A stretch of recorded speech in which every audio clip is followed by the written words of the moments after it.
Hey everyone, I so loved our TBT meeting that we just had, and I'm going to go over step 4 because there was a little bit confusion over what is the CER Google form and what does that look like. So I'm going to create a real quick video explaining this process.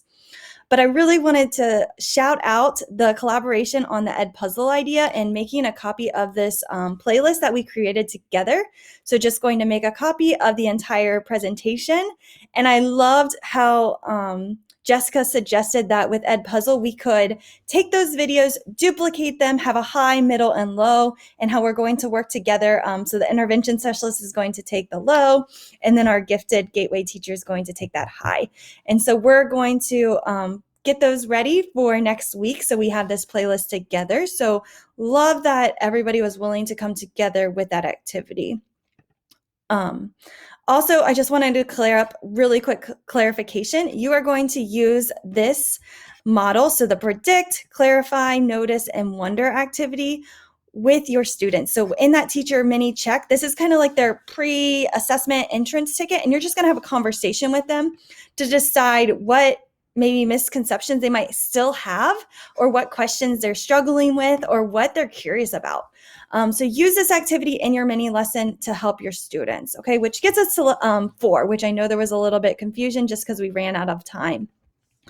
So right here, we are going to have our students read Newsella.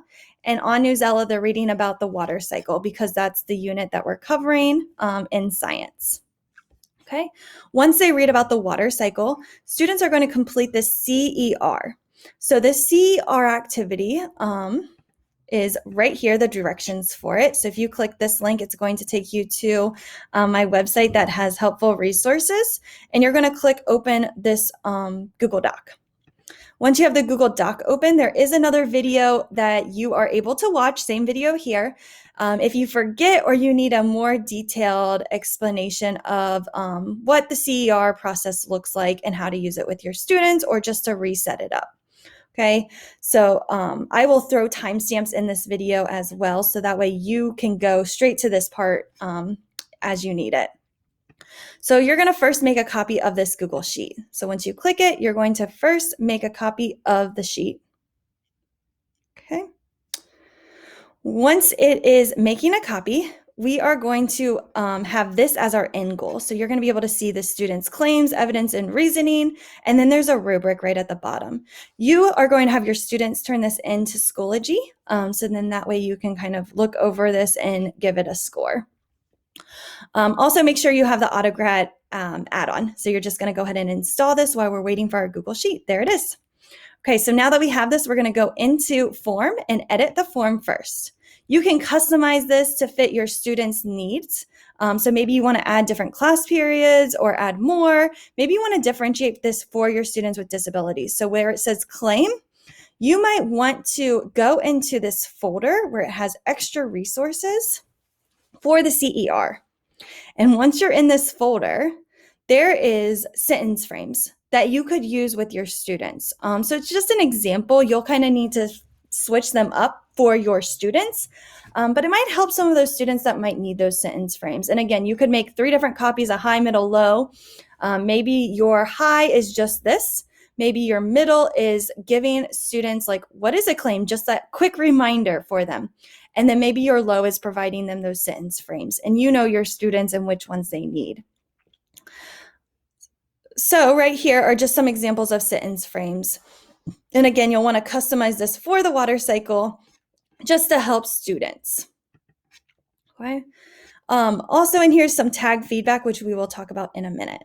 So after you get all the forms set up the way that you want it for your high, middle, lows, you're going to go ahead back to the spreadsheet, and we're going to go ahead and exit out of that. We're going to go to add-ons. Once we have the add-on, we're going to click Autocrat and we're going to launch it. Once Autocrat is launched, if you are good with how the template looks, all you have to do is hit this play button. Okay, and all you have to do is run it. I set up the email for you. I set up everything. All you have to do is hit that play button for yourself. If you want to edit and customize this for yourself, maybe you want to change the email that I set up. So you're going to click that edit pencil button. And right here, you don't need to change this. This is just behind the scenes if you had more jobs running. This is the template I use. Maybe you don't like the colors. You can change the colors. You could change the rubric if you wanted to change something on the rubric. However you need to customize it, you can do. Next, these are just tags coming in from the spreadsheet. So if you see one missing, you just click and you pick which one you're looking for. So reasoning 2 matches up with reasoning 2. These carets know to pull the student's first and last name, and it's going to title this as the document. Okay, I want it to go to this folder because I don't want it to just go to my drive. So you might want it to go to a certain folder, so you can create your own folder and add it to that designation. Okay, you can skip 6 and 7. And then this you might want to customize. So I'm going to share an editable doc because I want my students to hear immediate feedback from myself. And then I want them to make changes if I see that they need to make changes. So they're going to have their email address, claim, evidence, reasoning, and then I just wrote something up. Feel free to customize for your own students. And if you use these tags, it just kind of personalizes it a little bit more. And then I run it to run on the trigger. What that means is when I hit that play button, it's just automatically going to run these examples. And so here I see I have a student that finished their claim, evidence, and reasoning. I can open up their document from here, or I can have them submit it in Google Classroom or Schoology. And I can go over here to suggestions. And I can say, oh, they had way too many spaces here. And they're able to see my feedback as I'm working on this document.